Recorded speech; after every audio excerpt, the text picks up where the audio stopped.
रावण ने मां सीता जी का अपहरण पंचवटी यानी नासिक महाराष्ट्र से किया और पुष्पक विमान द्वारा हम्पी यानी कर्नाटका, लिपक्षी यानी आंध्र प्रदेश होते हुए श्रीलंका पहुंचा।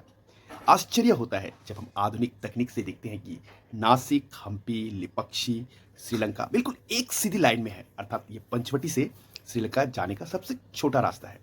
अब आप ये सोचिए कि उस समय गूगल मैप नहीं था और शॉर्टेस्ट वे बता देता है, फिर कैसे उस समय यह पता किया गया कि सबसे छोटा और सीधा मार्ग कौन सा है?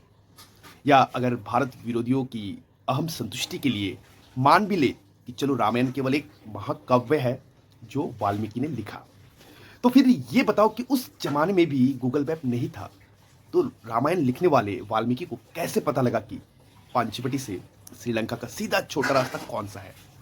महाकाव्य में तो किन्हीं भी स्थानों का जिक्र घटनाओं को बताने के लिए आ सकता था, लेकिन क्यों वाल्मीकि जी ने सीता हरण के लिए केवल उन्हीं स्थानों का जिक्र किया जो पुष्पक विमान का सबसे छोटा और बिल्कुल सीधा रास्ता था?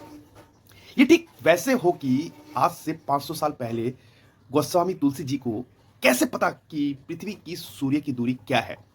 जुग सहस्र जो जन पर भानु यानी 152 मिलियन किलोमीटर हनुमान चालीसा में लिखा गया है, जबकि नासा ने हाल ही में कुछ वर्षों में इस दूरी का पता लगाया है।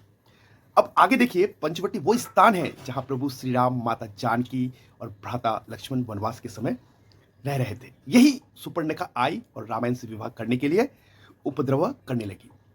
विवश होकर लक्ष्मण ने सुपर्णखा का नाक यानी नासिका काट दी और आज इस स्थान को हम नासिक महाराष्ट्र के नाम से जानते हैं। आगे चलिए, पुष्पक विमान में जाते हुए सीता जी ने नीचे देखा कि एक पर्वत के शिखर पर बैठे हुए कुछ वानर ऊपर की ओर कौतूहल से देख रहे हैं।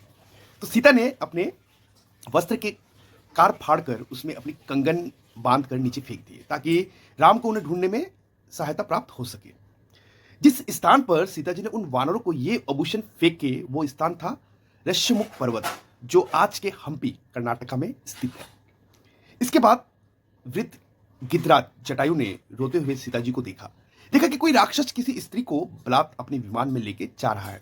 जटायु ने सीता जी को छुड़ाने के लिए रावण से युद्ध किया। रावण ने तलवार से जटायु के पंख काट दिए। इसके बाद जब राम और लक्ष्मण सीता जी को ढूंढते हुए पहुंचे, तो उन्होंने दूर से ही जटायु को सबसे पहला संबोधन है पक्षी कहते हुए किया। उस जगह का नाम दक्षिण भाषा में लिपक्षी यानी आंध्र प्रदेश है। अब क्या समझ आया आपको? पंचवटी, हम्पी, लिपक्षी, श्रीलंका, सीधा रास्ता, सबसे छोटा रास्ता हवाई रास्ता, यानी हमारे जमाने में विमान होने के सबूत गूगल मैप का निकाला गया फोटो मैं आपको इसके साथ लगा रहा हूं।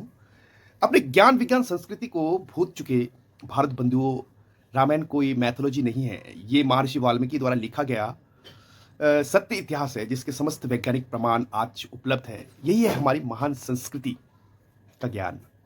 कैसा लगा? अगर अच्छा लगे तो लाइक, शेयर और कमेंट कीजिएगा। धन्यवाद।